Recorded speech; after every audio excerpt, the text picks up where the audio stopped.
IPL 2026 தொடரை முன்னிட்டு CSK அணியின் கேப்டன்சி குறித்து இந்திய அணியின் முன்னாள் வீரர் முகமது கைஃப் கிளப்பியுள்ள சர்ச்சை கிரிக்கெட் வட்டாரத்தில் பெரும் பரபரப்பை ஏற்படுத்தியுள்ளது.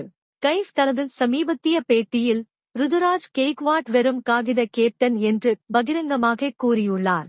அதிகாரப்பூர்வமாக ருதுராஜ் கேப்டனாக இருந்தாலும் களத்தில் அணியின் அனைத்து முடிவுகளிலும் பந்துவீச்சு சுழற்சிகளிலும் உண்மையான கட்டுப்பாடு தோனியிடமே இருப்பதாக அவர் அழுத்தமாக தெரிவித்துள்ளார்.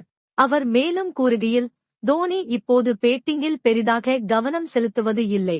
அவர் 20 ஓவர்களும் விக்கெட் கீப்பிங் செய்வதற்கும் 20 ஓவர்களும் கேப்டன்சி செய்வதற்கும் மட்டுமே விளையாடுகிறார் என்றார்.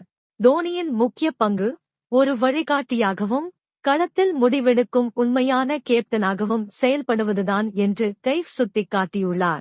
இந்த சர்ச்சையான கருத்து சிஎஸ்கே அணியின் தலைமை குறித்து ரசிகர்களிடையே ஒரு புதிய விவாதத்தை தூண்டியுள்ளது. ருதுராஜ் கெய்க்வாட் உண்மையிலேயே சுதந்திரமாக முடிவெடுக்கிறாரா அல்லது தோனியின் நிழலில் தான் இருக்கிறாரா? உங்கள் கருத்து என்ன?